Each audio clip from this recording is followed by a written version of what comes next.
Hello, and welcome to the first episode in my podcast series. I decided to start with a bang. I've been lucky enough to speak with HG Tudor, a well-known narcissist that some of you may be familiar with, and others of you may not have heard of him before, but you certainly won't forget his name and his voice after this episode. It's time to find out about narcissists and online dating. What are the warning signs, and what do we need to look out for? Thank you for listening. I hope you enjoy. Press. Perfect. I'm so excited and thank you for your time. I've literally followed you for the past, I think it's like 4 years. I followed you on the first channel and then you went quiet for a while.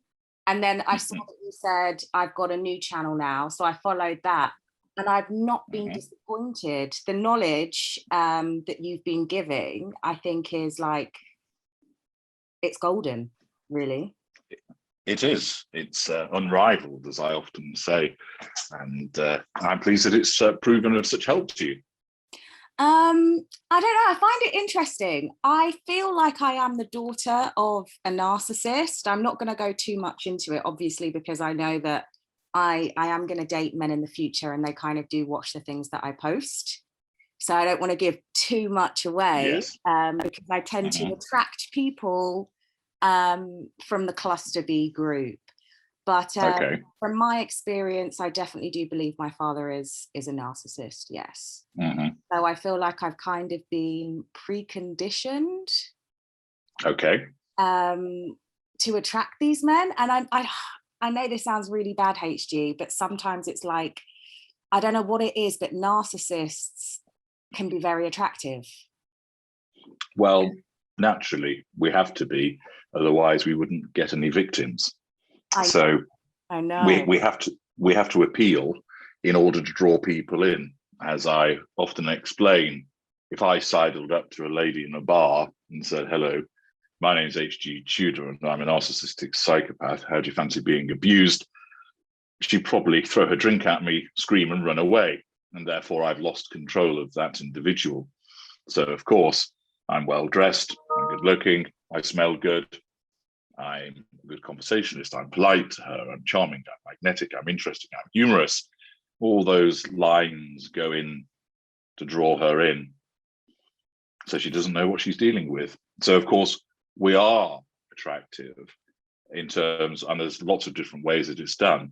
Sometimes it's through sheer physical appeal, force of personality, the confidence, even the cockiness that can be exhibited. Some people find appealing the sheer sort of zero fucks approach that some narcissists adopt. Others, it may well be they appear kind and considerate and taking an interest and appear to empathize. Oh, that happened to me too. That must be awful. Let me tell you about my experience. Oh, how did that make you feel? Just cognitive empathy causing those things to be said. So we have to appear as attractive in a multiplicity of ways in order to draw people to us. I'm going to start today by just asking for some background on what is a narcissist. How were you diagnosed? Did you know if there's anything different about you? And then I want to talk about dating, because I'm 26. And I have used online dating. A lot of my friends have too. But a lot of my friends, even if they haven't used online dating, they do not know what a narcissist is, because the word is so thrown about nowadays. They don't actually know what it is. They don't know what the signs are, what to look out for. They just don't understand the cluster B personality at all. Okay. So what is a narcissist, for those who do not know? The true definition, and how were you diagnosed? Did you know if there was anything different about you as a child growing up? Well, a narcissist is an individual that has been diagnosed as having narcissistic personality disorder, which has specific criteria as set out in the diagnostic criteria from the DSM-5. And so it's various things about having a grandiose sense of self-importance, a belief that the individual is special, a requirement of excessive admiration, and so forth. And it's generally the case that if one follows that diagnostic criteria, the individual has to have 5 of the 9 criteria that are set out. Now, that's just a particular way of describing narcissism. And the difficulty with it is that somebody could look at those criteria and think, well, I kind of understand what all of that means, but where does it fit into? the way that a person operates and acts and behaves. And a better way of describing the narcissist is an individual that operates in pursuit of the prime aims. And those prime aims are to control people, either directly or indirectly, or through withdrawal. We have to have control over people when they come up on our radar.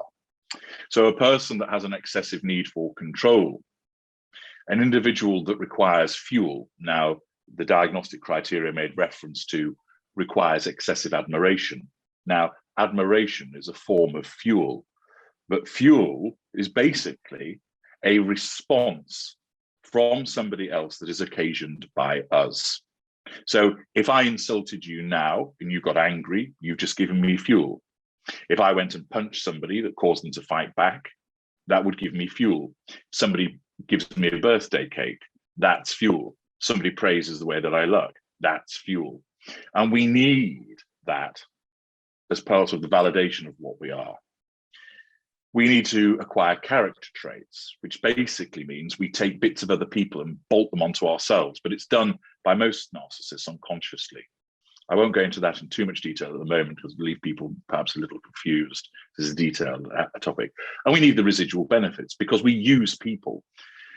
A narcissist unconsciously sees a person as an appliance and not as a person, that they are there to serve a function for the narcissist in terms of to be controlled, to give us fuel, to give us character traits, and to give us residual benefits. So unconsciously, the narcissist regards a person like a television set. You press the button, the TV set comes on. We expect you to respond to what we need and to not threaten our control. So an individual who's a narcissist also is manipulative. And whenever we interact with another person, we are manipulating. And we either manipulate in a benign way, we compliment you, we flatter you, we buy you a gift, we appear to be supportive or compassionate, or we manipulate you in a malign way. We insult you, we triangulate you, we give you a silent treatment, we're physically violent towards you. But when a narcissist is interacting or thinking of interacting with another person, we manipulate. Many of the manipulations people don't actually see because they can be very subtle. A narcissist also, in terms of a hallmark, is an individual who has no emotional empathy whatsoever. Some of our kind can fake it. That's cognitive or false empathy. But we don't actually have any emotional empathy. So we don't actually care. We are incapable of love. We can make it look like we love, but actually we don't. We can appear to be sorry, but we have no genuine contrition. A narcissist is an individual that needs to control people, to draw fuel from them and use them in a particular way. And there are various telltale signs associated with that, various red and black flags. The red ones when you're being seduced, the black ones when you're being abused. But essentially, a narcissist is somebody who has a pathological disorder, which is unchangeable. It is hermetically sealed, and it's a self-defense mechanism. Most narcissists don't realize what they are. Some narcissists, such as I, do know. Now, you ask me, when was I diagnosed? I've always known that I've been different and set apart. I know that I was superior to individuals and elevated. And I realized also that, to put it in simple terms, I got a kick out of doing things to people and seeing how they reacted to it. And if I caused it, it made me essentially feel powerful and important. And that's the need to manipulate people, to receive the fuel. I didn't know at the time it was fuel. I worked that out as I've become older and attributed a label to it to help people understand the concept. So I knew from a relatively early age that I was different. And I also saw the behaviors of my mother, who's a narcissist, and the way that she dealt with people and the way that she controlled people. And I thought to myself, that's power. And I want to see other people respond to me that way. So when I was a young boy, I would see the way that people would kowtow to her, that people were frightened of her, that they'd lick up to her. And it used to entertain me and amuse me. that these individuals who thought themselves so special and so important would often turn into these little puppy dogs wagging their tails whenever my mother came by. I thought, I want to be able to have that reaction. And so then... Is it nature versus nurture then? Because I don't know, I have questioned, am I a narcissist because I was raised for like 4 years of my childhood by one, and I'm a bit traumatized from that experience. So does it go one way or the other? Well, children of a narcissist, all people have narcissistic traits, but that doesn't mean you're a narcissist. So you'll have narcissistic traits such as pride and envy and anger, but ordinarily they are coated, if you will, in your empathic traits. So they operate in a healthy way. So for instance, you would take pride in your appearance. So you go to the gym to stay fit and stay thin, and you buy nice clothes and makeup, and you live in a nice house, and you take pride in keeping it clean and tidy, and you like to show it off to people. But you do all of those things without causing any harm to anybody, because that narcissistic trait of pride manifests in a healthy manner because it is held in check by your empathic traits of decency, of compassion, of honesty. And so, for instance, what you don't do is be a gym rat at the expense of, say, attending your child's school play at Christmas. You would go to the school play and skip the gym that day. You wouldn't insist that everybody else in the family ate what you ate because you're on a strict diet. You wouldn't steal so you could fund your expensive clothing habit, or shoplift for makeup and fragrances, etc. Somebody that does those things, their narcissistic traits are either stronger than their empathic traits, or there are no empathic traits to keep those narcissistic traits in check. Now, where does the narcissist come from? It's a combination of a genetic predisposition, if you like, the ingredient, combined with a lack of control environment. Think of that like the oven. So if you've got the ingredients, the genetic predisposition, but no lack of control environment, you won't get a narcissist. If you've got the environment, but not the ingredients, the genetic element, you won't get a narcissist. But if you have that genetic predisposition, which is exposed to a lack of control environment for a sufficient period of time, like ingredients going into a cake mix that goes in the oven, it bakes, and a narcissist is created. Now, there are many people who may well be a child of one or more narcissists. There's a good chance they'll have the genetic predisposition, and because they're in an environment with one or more narcissists, they may well have a lack of control environment, which means they may well turn into a narcissist. If they don't, it's because either the genetic predisposition skipped, in the same way that, say, somebody having red hair, their parents have got red hair, but they don't because it skipped and they're blonde. Or the lack of control environment, they weren't exposed to it for long enough. So it might be, for instance, that although the father's a narcissist, he's away a lot with business and sleeping with other women and cheating on behind his wife. So the child never really gets exposed to his behaviors. Or there's an intervener, a grandparent or a teacher or something else, so that their influence shields the child from the worst of the lack of control environment. And invariably, those type of individuals are more likely then to become empathic, and also it tends to cause those individuals to develop an addiction to the narcissist as a consequence of being imprinted with the narcissist behavior.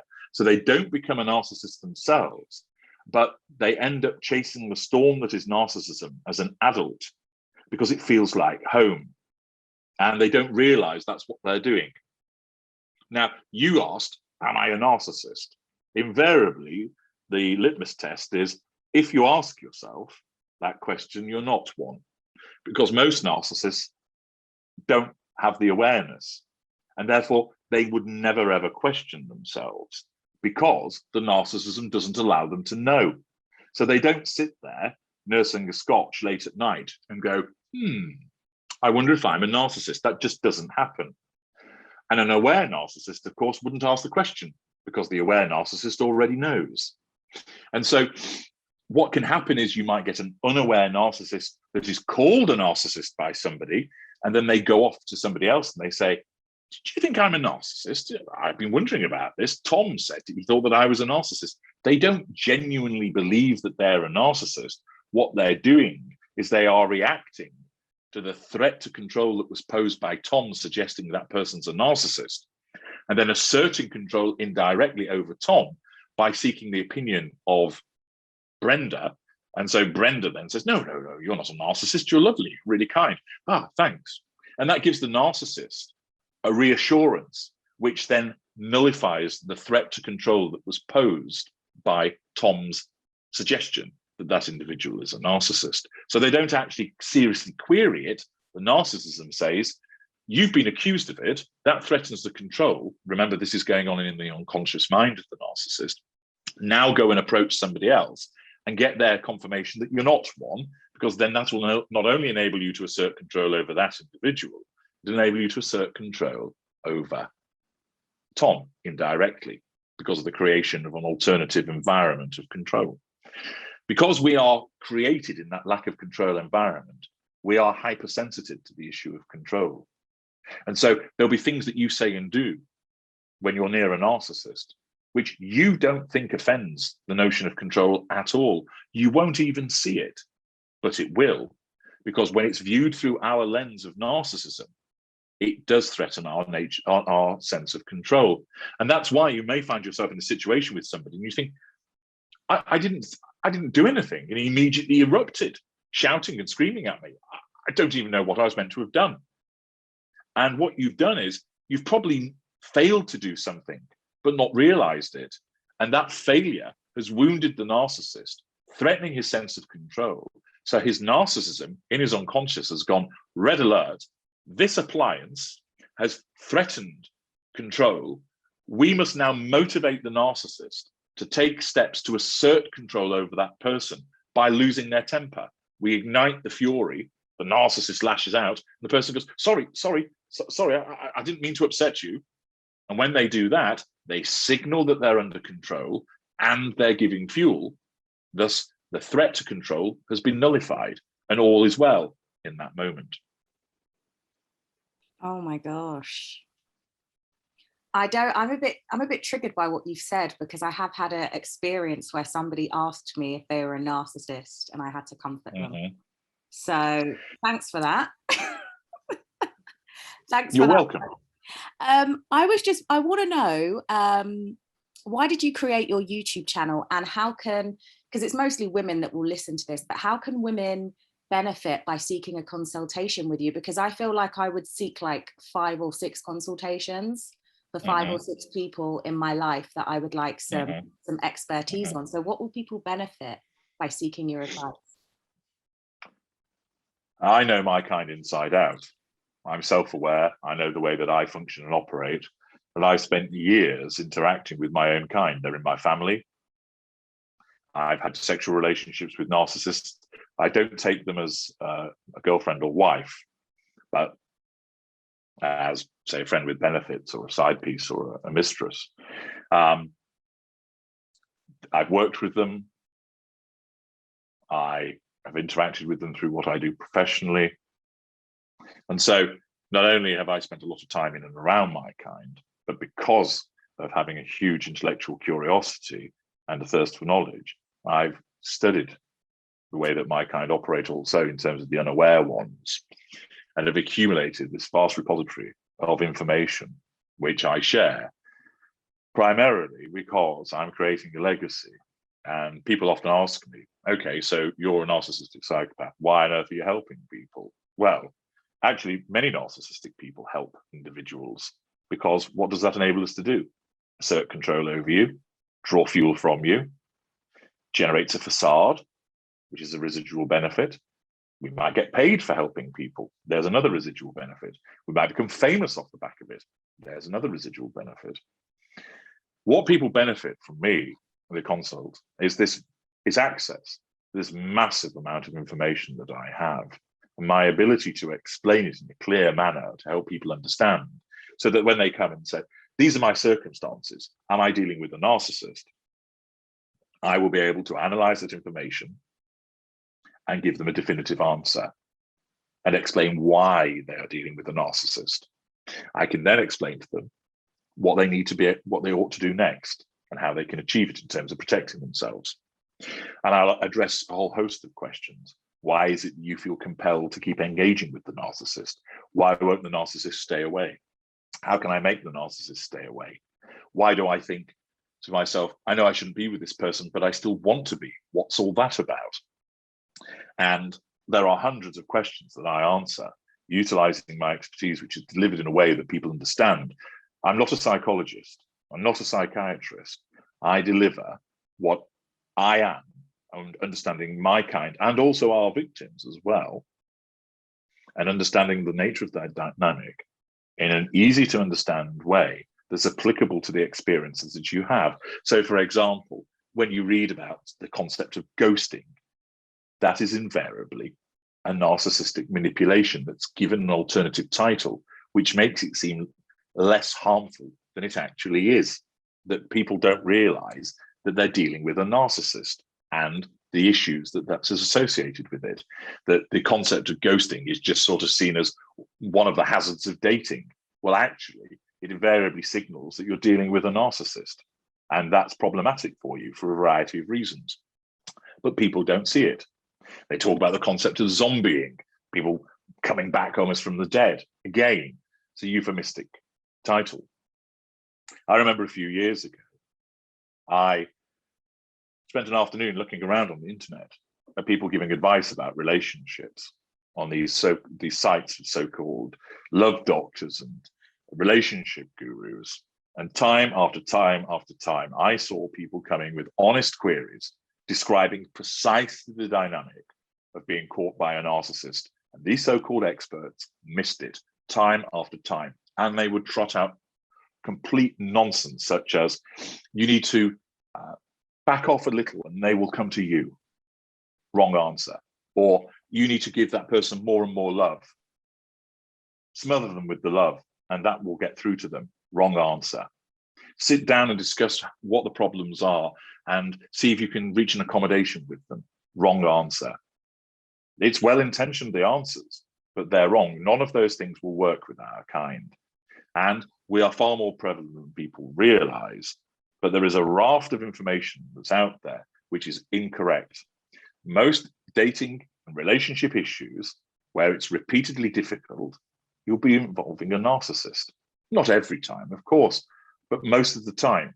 So if you met a chap and you had a couple of successful dates and then he vanished, he might be a narcissist, but it could be the case that something urgent has happened in his life and that gains his priority and you were low down the pecking order. And whilst it's rather rude that he didn't contact you to say, sorry, I'm not going to be around, it may well be that his failure to get in touch with you is occasioned by something else.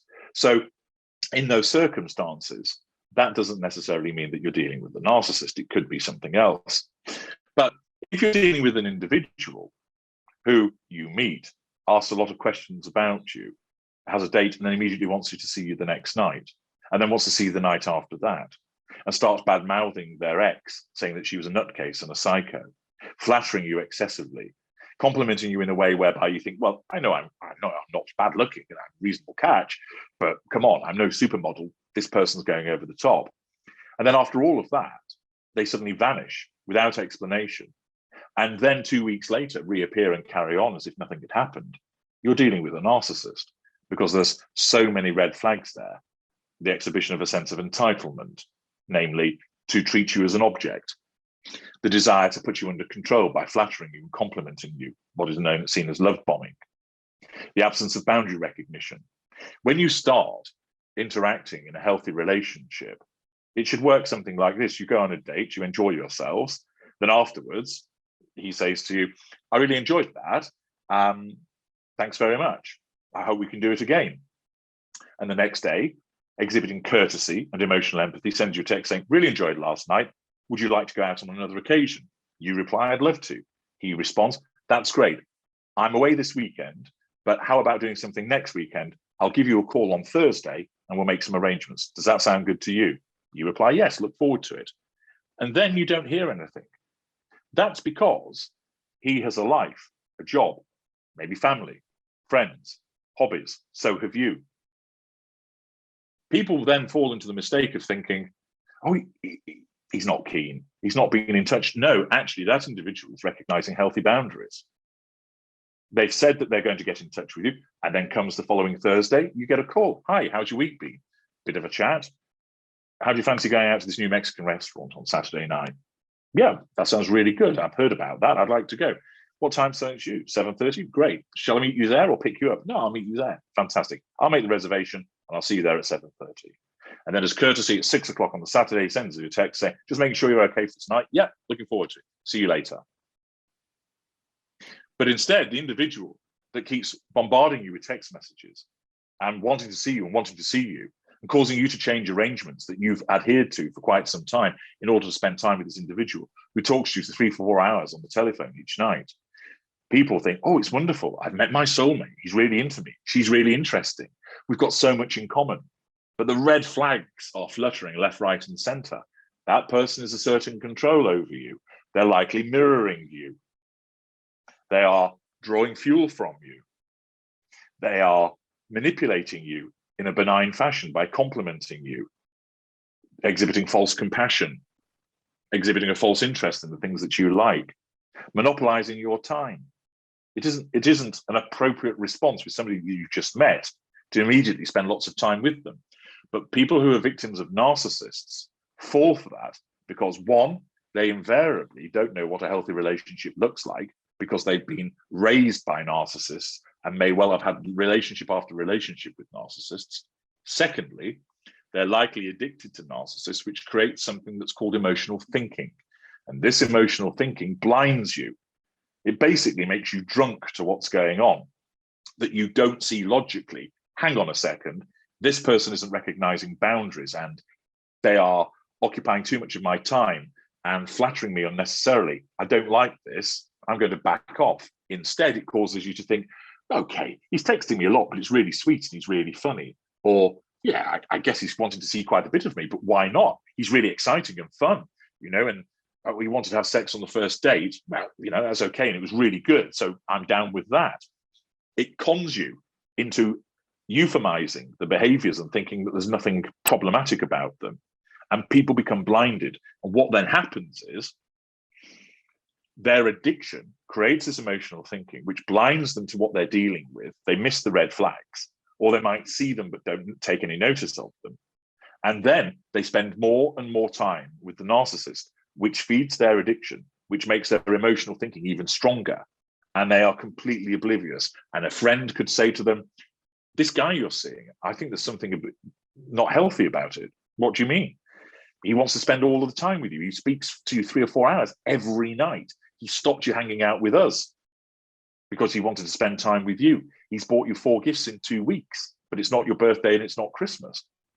And the victim, not knowing the victim, just goes, oh, it's just being nice. I mentioned that I like this particular art, so he's really sweet and he went and bought me that picture. And we talk lots because we've got so much in common, and they can't see what's going on. And nobody sees us the first time because as a combination of the way that we fit in and the victim's own emotional thinking, they completely don't see what's going on. Most people don't know about narcissism. And even if they do, they don't necessarily apply it. And even if they think there's something not quite right, they tend to dismiss it because their emotional thinking causes them to do it. And so the dating world is a perilous one for individuals, and particularly so because of online dating. Online dating is shark-infested waters, and it's absolutely perfect environment for our kind to ensnare people. How can you spot other narcissists? Like, I find that super interesting that you said you can tell your own kind. And what type of victims are you looking for on dating websites? Can you tell when someone has like high empathetic traits? Mm-hmm. And I also want to know why I see a lot of people with borderline personality hooking up with narcissists? How do they spot each other? How can they weed each other out? Especially, you know, when on online dating, like what's the giveaway for you? What's a red flag that instantly, you know, I can abuse this person? With an individual that presents that one can see as empathic, Ebby thinks, for instance, putting pictures up that shows this person has an interest in animals. That generally denotes, for instance, empathic traits. Having particular interests also exhibit that, where they're dealing with other people. Now, remember, a narcissist can also have an interest in animals, and what one looks for is a range of behaviors that support the empathic behaviors.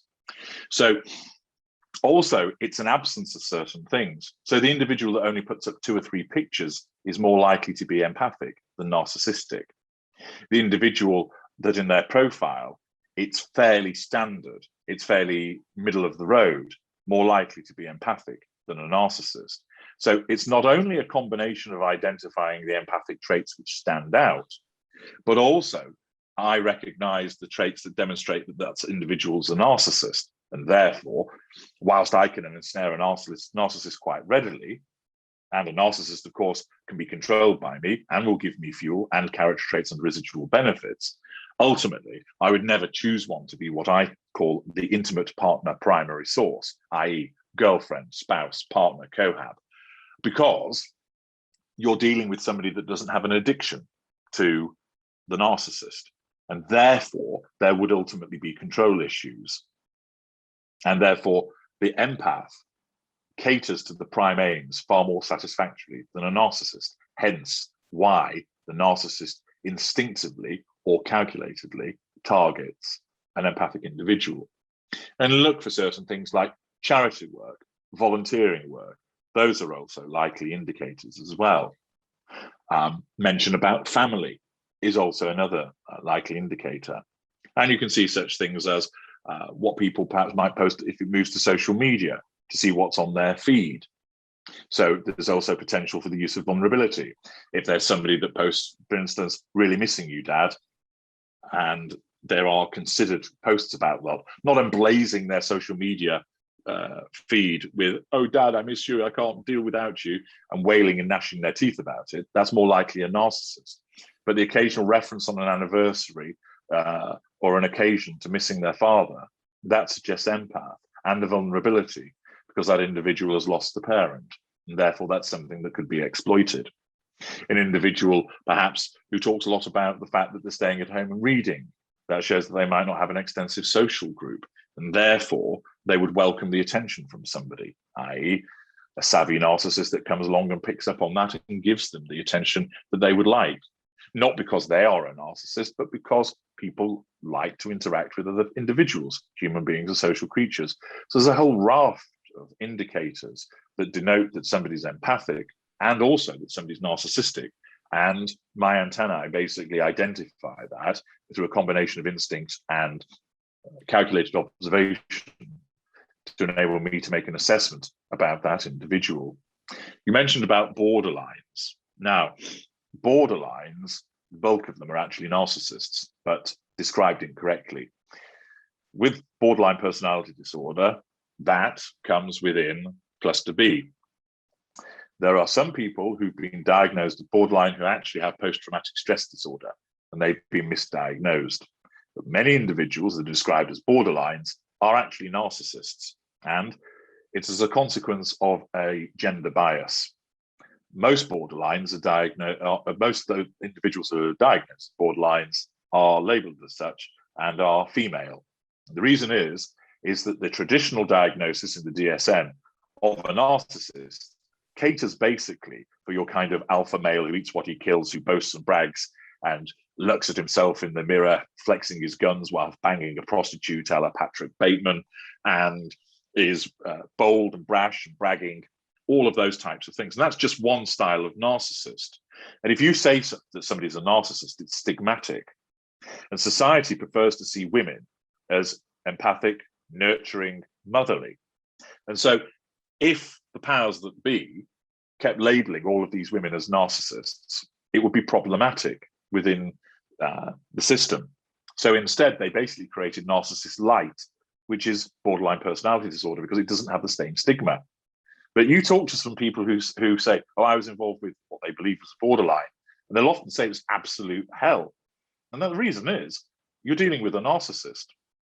Borderlines are said to fear abandonment, and narcissists fear damage to self-esteem. But those are two branches off the same tree. They're threats to control. If you leave a person, you threaten their control. If you say to them, you're not as good as you think you are, damaging their self-esteem, it's a threat to control. The branches lead to the same outcome. Also, many borderlines say, I can't help it. I know I do bad things, but it's my borderline. I'm a borderline. That's what I call a mid-range narcissist. They recognize that they do something wrong, but it's not their fault. They blame it on something else. And it's a very subtle form of blame shifting. I know that I lash out at you, and I know I say hateful things, and I'm really sorry, but I can't help it, you see. I'm a borderline. So you know that you do something that hurts other people. Well, why don't you stop doing it? I can't. I'm a borderline. So you're abrogating accountability, which is an indicator of narcissism, and you're blaming it and attributing it to something else, blame shifting, which is a narcissistic manipulation. If you genuinely had emotional empathy and you knew that you'd hurt somebody, you would show genuine contrition for that. And most importantly of all, you wouldn't repeat the behavior for a very long time. Empathic people aren't saints. They make mistakes. They hurt people. But it's as a consequence of an external stressor. So if you're being repeatedly abused, there'll come a point where you may well lash out and fight back, and often behaving a way that a narcissist would. You might start giving that individual silent treatments, but you only did it because you've been sustained your suffering, sustained abuse. Your emotional empathy has been eroded by this external stressor, causing your narcissistic traits to come to the fore, so that you lash out through pride or anger or argumentativeness or vanity, for example. You don't do it as an automatic response in all situations. Your emotional empathy ordinarily causes you to behave. And when you do make a mistake, you apologize. And most importantly of all, and this is the main factor, is you don't do it again, because your emotional empathy says, that's wrong. I mustn't treat people that way. But the borderline keeps on doing it and doing it and doing it, even though they know that they're hurting people. And that's because they won't accept responsibility for their behavior. They attribute it to something else.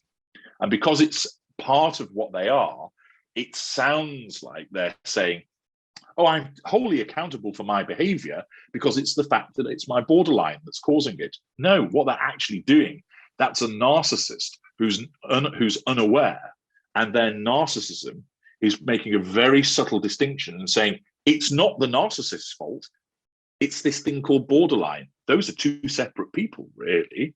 And so the narcissist isn't his fault because he can blame it on it. It's in the same way, the individual who gets drunk and he comes home and he's verbally abusive to his wife, and the next morning she sticks him in the doghouse. She says, do you know how you carried on last night? You're an absolute arsehole. And he goes, and it's coming back to him, and he's there with his sore head. And he realizes, yeah, I was bang out of order. I'm really, really sorry. I drank too much. I was a complete cock. What does he then do? He makes sure, at least for a good solid period of time, he doesn't go and get arseholed. So he doesn't behave like that. He takes accountability for his mistake. He doesn't repeat it, and he exhibits emotional empathy. The only reason that he was unpleasant to his wife was that the drink, an external stressor, caused his emotional empathy to erode, so he acted unpleasant towards her. Thereafter, he realizes, what is it that makes me unpleasant? Drinking too much alcohol. Right, I'll show accountability by reducing my alcohol intake. That's his emotional empathy for his wife being exhibited. But the individual who says, oh, I'm really sorry, darling, I'm sorry, I shouldn't have spoken to you like that. Please, please, please forgive me, I won't do it again. And then he goes down the dog and duck on the following Saturday, gets several sheets to the wind, and he comes back and does it again. And then he does it again, and then he does it again. That's a narcissist who just uses the excuse of being drunk to justify his bad behavior, but he doesn't take any responsibility for it. And he doesn't show any emotional empathy because he keeps engaging in a habitual pattern of abusive behavior towards his wife. I see.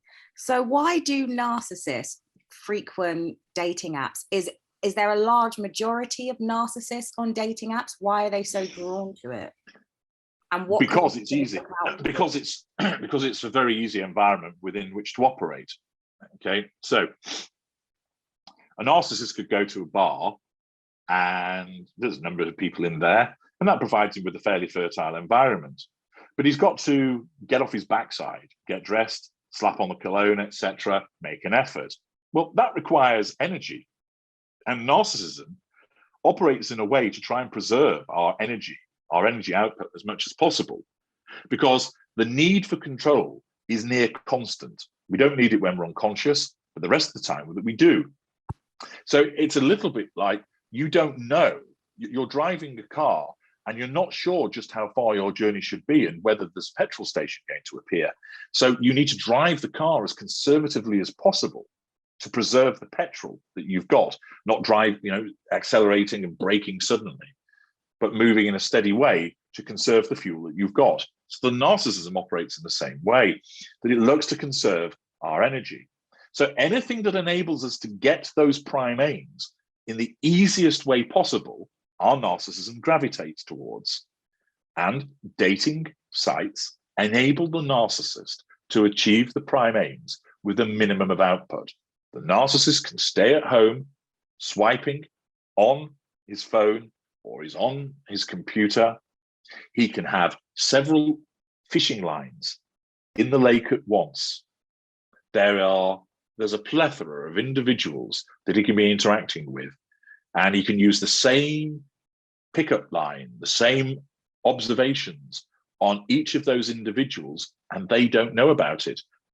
They might think, well, you're bound to be speaking to other people. This is a dating site, that happens, but you don't know for certain. Moreover, the narcissist can pretend to be whatever he wants to be. If you meet that narcissist in the bar, you know how tall he is, you know how fat or thin he is, you know how he dresses. You see how he moves, what he smells like, what he sounds like. So you have a reasonable representation already of what this person is. Online, the narcissist could put photos up using somebody else. He could claim to be a commercial airline pilot, but he's not. Now, unless you happen to be a commercial airline pilot and you can ask the savvy questions, most people will just accept that at face value. And of course, utilizing Mr. Google, the narcissist can throw a few tidbits in there to make it look like. You see that quite often with these fraudsters that are narcissists that claim to be in the military. And they go so far as to get a uniform and wander around in it. But similarly, they can sit at home pretending to be something else. And then if that one doesn't work, easy, I just switch to the next one. And if that one doesn't work, just move to the next one. And there's this ready environment of individuals. And so some narcissists could just sit there, repeatedly interacting with these individuals, taking them to the telephone, let's swap numbers, send me some pics, having a conversation. Still, you don't know precisely who you're talking to.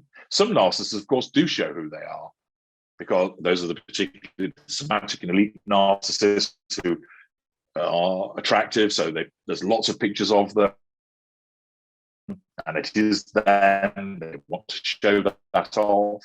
Our prey is we present all manner of different appearances, and an online environment is manna from heaven for us, because it enables us either to have access to a wide range of people from all around the globe and a huge reach through the internet and actually showing us as we are, or the narcissist can portray themselves as something completely different in order to draw people in.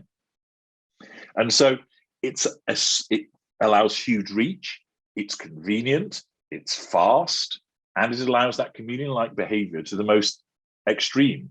So it's a very fertile environment. And I repeatedly advise my clients, stay away from dating sites. Dating sites are about one thing and one thing only: money. The number of times that people come to me and ask me to assess whether with a narcissist, and the opening question is, where did you meet this person? And I would say 50% of the time, the answer comes back, I met them on an online dating site. They are absolute hunting grounds for us. And so the problem that you have is that you're having to negotiate those waters where if you're an empath, lots of narcissists will be homing in on you. And even if you manage to avoid being ensnared by a narcissist, you then have to run the gauntlet of the normals. Now, normals are the largest group on the planet. These people have some narcissistic traits and some empathic traits, and they'll have lots of emotional empathy for a small group of people around them, their children, their parents, some friends, some colleagues. But you're a stranger on the internet. They don't have any emotional empathy for you because they don't know you. And so what happens is, with these normals, they just go on there for a bit of flirtatious fun, maybe to try and get some nudes, and then they disappear. And you think that you're striking up a nice rapport with somebody, and then they just vanish. Why? Because although they're not a narcissist, they don't have any emotional empathy for you because you're a stranger. That's why some of the trolls that you get on the internet, some are narcissists, others are normals, who just think it's fun to sit there and insult people because they don't know you. They wouldn't do it to your face because if you're sat next to them, they would know you, and therefore they'd have emotional empathy for you. But through the anonymity of the internet, they engage in that behavior. So first of all, in online dating, you have the problem that it's festooned with narcissists. Then if you avoid those, you may well have the time wasters, which are the normals. And then even then, if you manage to meet somebody decent, you have this problem. You have gone there specifically looking for romance. And so when you then go and meet that person, having exchanged some messages, perhaps had a couple of telephone conversations, yours and their expectation is already set pretty high. We get along. They seem really nice. I like what they look like in their photographs. I'm really looking forward to this date. Romance is on the cards. And then you get there and you realize, she looks a bit older than she did in the photographs. No matter. But you might also think, actually, he has this strange habit of making a clicking noise when he talks. I hadn't picked up on that from just photographs and text messages. Oh, I'm a bit disappointed now. Or he moves slightly awkwardly. He's a bit clumsy. Of course, I didn't pick up on that. And so the problem is that not only are you not getting an accurate representation of that person in an online environment, not because they're deceiving you, but it's not a natural way to meet somebody. But moreover, that you're going there with raised expectations. So it's festooned with narcissists, time-wasting normals, and even then when you find somebody who might not belong to those two groups, your raised expectations may be dashed just by the fact that there is a world of difference between how somebody is, and they're not intentionally misleading you, but there is a difference between how they are in a dating site as how they are normally. Prior to all of this, you met somebody that you worked with. So you invariably knew about them. And you thought, yeah. And often people would say, I didn't fancy him at first, but he grew on me. And you know where that person works. So you know they're telling the truth about the job.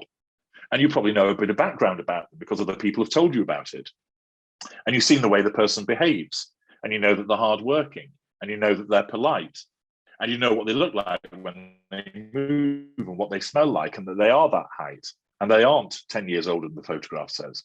And so that relationship is more likely to develop in a healthy and organic way compared to one where there's dating online. So for a multiplicity of reasons, dating online, forget it. What are the narcissists' love cycles? Devaluation, love bombing, devaluing, discard, and what red flags can women look out for in their relationships when they've just met somebody? When you're talking about a romantic relationship with a narcissist, it invariably has two routes. The first is the traditional route.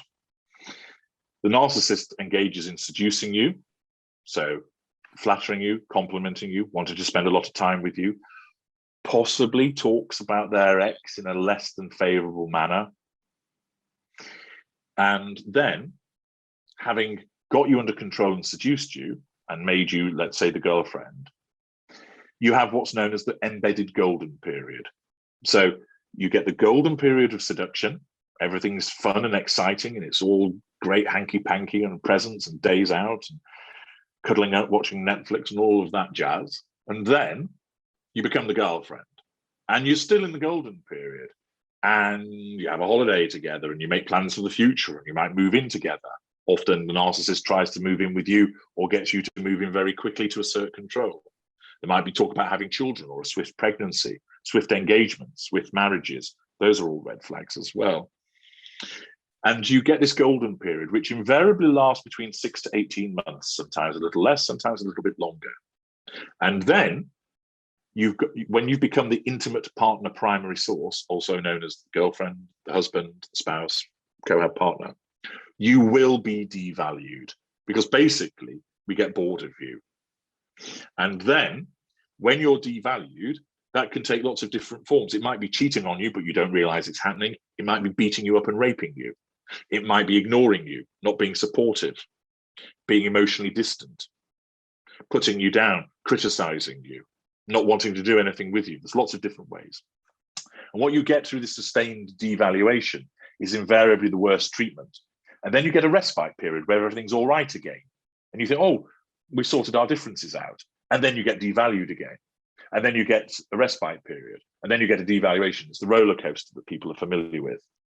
And then that relationship either goes one of three ways.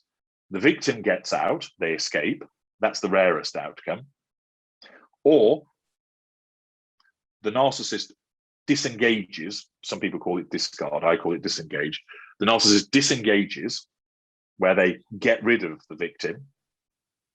Or neither of those things happened and the relationship goes on until one of the parties dies.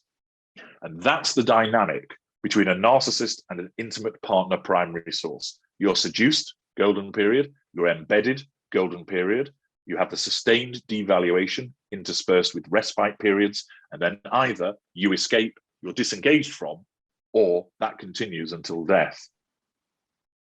Even if you're disengaged from or you've escaped, that doesn't mean it's over, because there is a very good chance at a future point that we will come after you again. That's a more detailed topic. The second dynamic that can occur is the shelving dynamic. You don't get to become the intimate partner primary source.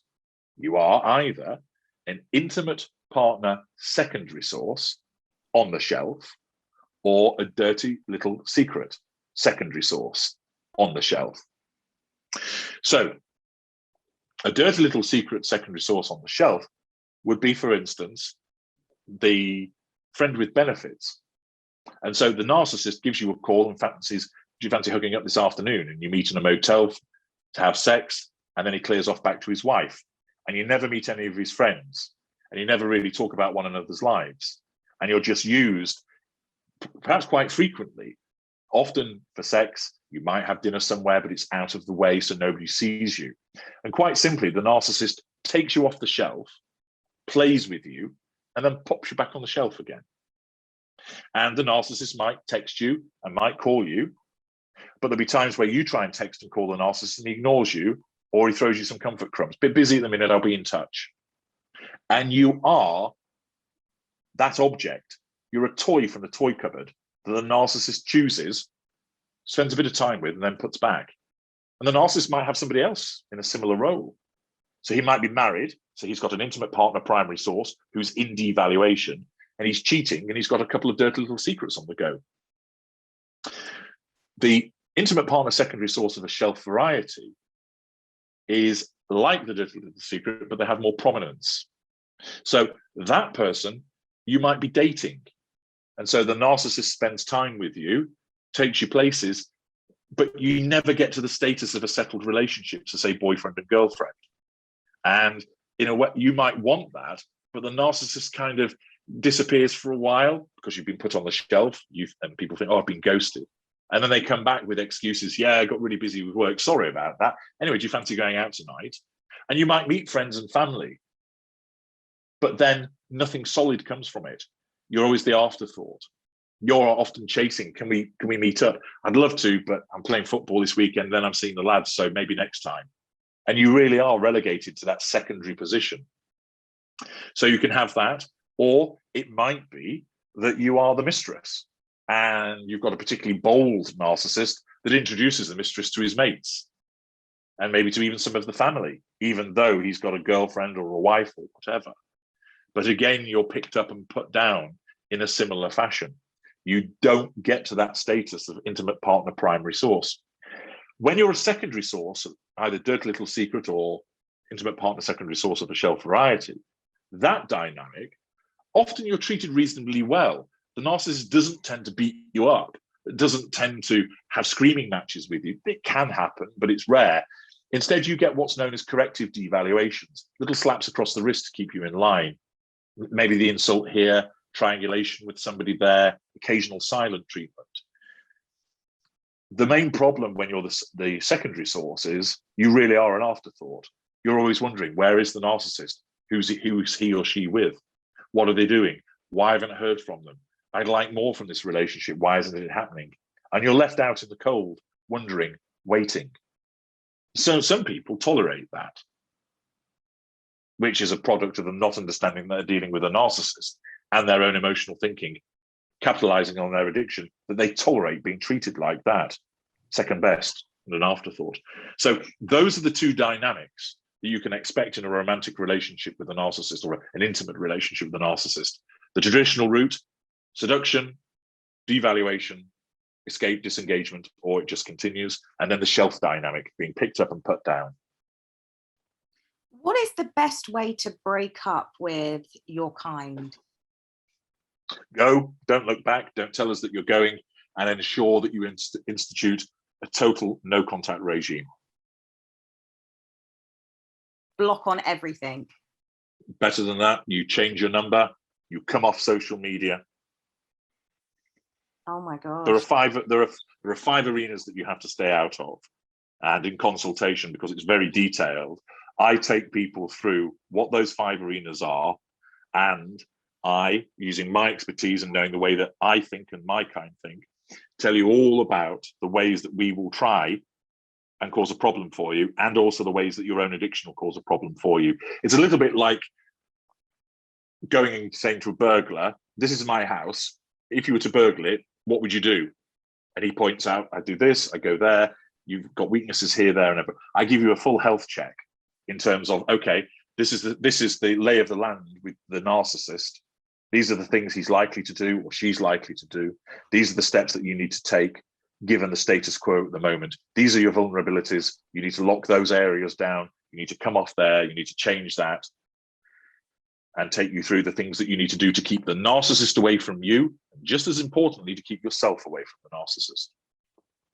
Okay, I've got one more question for you that sounds a bit, I don't know, it's a bit off the cuff, but I want your genuine, honest opinion on this before we wrap up. And I want you to also share where people can find you, because I have watched, I probably like all of your videos. You've been posting so much the past couple of weeks, and I'm really grateful. But other people need to listen to your content, because sometimes you word things in a really funny way, and I do find myself cracking up. It's quite dramatic, and you've been blessed with this voice that really draws you in. All right, let me get to it. The last question is, it's a bit off the cuff, but I just want to know, a narcissist more into BDSM than other people, with a particular focus on domination? Yes. Most individuals that are involved in BDSM that are dominant are likely to be narcissists. Not all, but again, that's a hunting ground for us, because in order to be an effective Dom, we treat you as an object.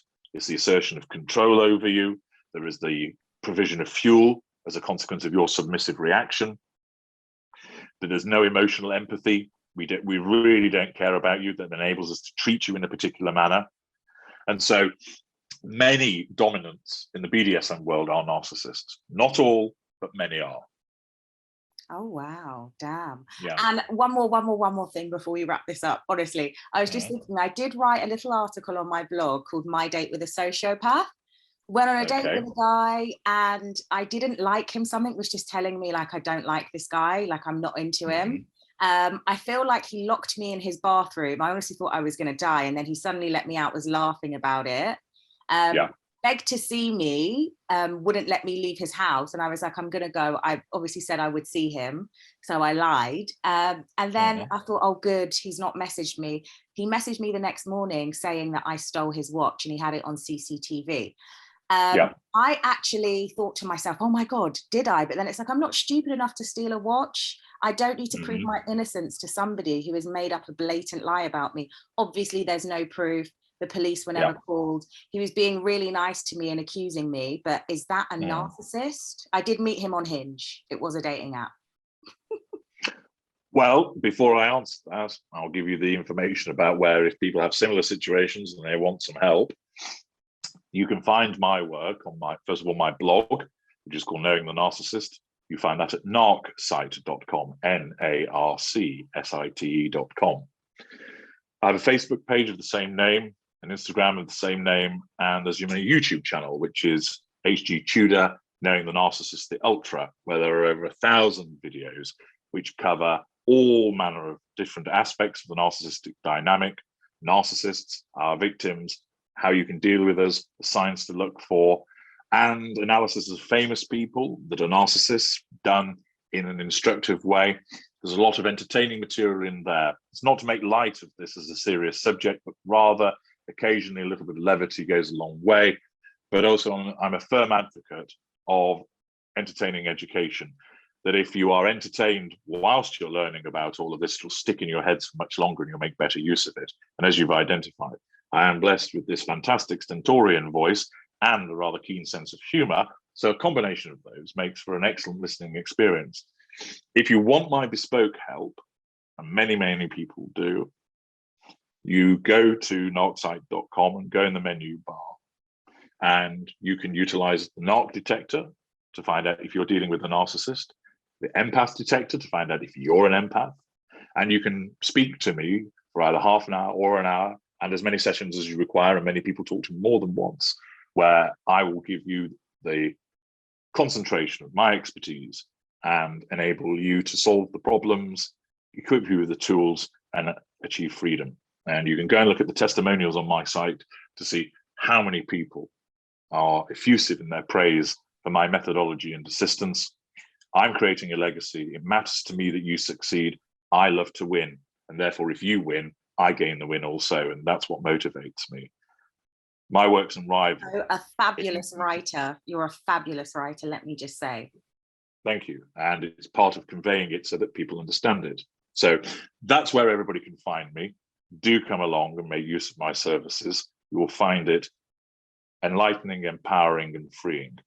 Now, to deal with your little scenario there are a number of red flags. I'd need more information to confirm that you're dealing with a narcissist, because I won't make an evaluation on the barest of evidence. What I will say is many people say, HG, this chap did this, is he a narcissist? And all I'll say is that's an indicator. It's not determinative on its own. You need to look at a range of behaviors over a period of time. Your situation did show a number of indicators. Locking you in a bathroom showed the assertion of control and an absence of emotional empathy. Making light of the scenario thereafter was deflection and also an absence of emotional empathy. The fact that they then contacted you thereafter may well have been hoovering, which is a form of assertion of control, and the concept of unconscious ownership of who you are. Also, an absence of emotional empathy. He's treated you badly and then just comes back again to connect with you, irrespective of the way that he's dealt with you. That shows no remorse, no conscience. It shows compartmentalization. The occurrence of the activity with you on the previous occasion has been compartmentalized. That's in the past. Back he comes with a fresh set of circumstances. Also shows objectification in the way that he regarded you. The accusation about the theft is an assertion of control, the revision of history, the telling of a lie, and is done to provoke you. So there are a number of indicators in there. So if you were to put him through the narc detector, there's a very good chance that he would come out as a narcissist. I can't say for certain because I've only got that bare example. For instance, it might be that there was an external stressor causing him over that short period of time to behave in that reprehensible manner. I'll give you a quick example. You walk in a shop, you see a lady, she's berating the shop assistant. She's trying to climb over the counter and grab money out of the till. What are you dealing with there? Is that a self-entitled narcissist that's asserting control over the shopkeeper by threat of physical violence? She's showing a sense of entitlement to take his hard-earned money. She's verbally abusive, which is a form of manipulation. She's showing a lack of emotional empathy and failure to recognize boundaries. She could be a narcissist. Or is it a lady who recently lost her job? Her husband is very, very ill and can't work. She's got 4 children to feed, and she's snapped and she's at the end of the tether. And those circumstances have reduced her emotional empathy to cause her to behave in a way that's like a narcissist. So in that snapshot, it could be one or the other. And that's why we always need more information to make evaluation. It's very important to emphasize that, because as you alluded to earlier on in the conversation, the word narcissist gets bandied around a lot. And it's important that more people are aware of it. And so they should do, because there's far more of us than people realize. But the application of the term narcissist needs to be done after careful consideration of pertinent evidence from a reliable source seen over a period of time. Well, thank you very, very much. That definitely answers the question. Obviously, I didn't plan on seeing him again because I felt like he was very off-key. He was very weird. That would strike me as a sensible response. But the accusation, I mean, he didn't block me or anything. He wanted me to come and meet him. He said he would give me a reward. I'm not, I'm a bit stupid to steal. I'm more likely to eat all of your food. Noted. I'll put an order into Waitrose this moment. Than to, steal a watch. But, it was a bit weird. And I gave him my email address, my number. I said, tell the police to come and talk to me. But then I realized after 5 minutes, there probably was no watch. And he was just mad because I refused to meet up with him again.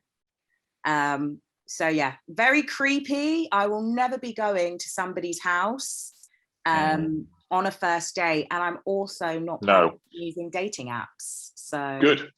There's plenty of ways. I appreciate many people have complained to me saying, HG, what are we meant to do, particularly during lockdown? And my answer to that is wait. Wait until the lockdown lifts and meet people in a more natural environment. Yeah. Waiting a year or so to find romance is only a small sacrifice in the scheme of avoiding being abused for several years, isn't it? That's very, very, very true. I honestly, genuinely appreciate you taking the time out to speak to me today. You're very welcome. I've really been so eager to speak with you. It's been like a couple of months. Thank you for listening. Please tune in next week, Monday, for a new guest and a new exciting topic. Feel free to check out more of my content at www.ebbyonline.com.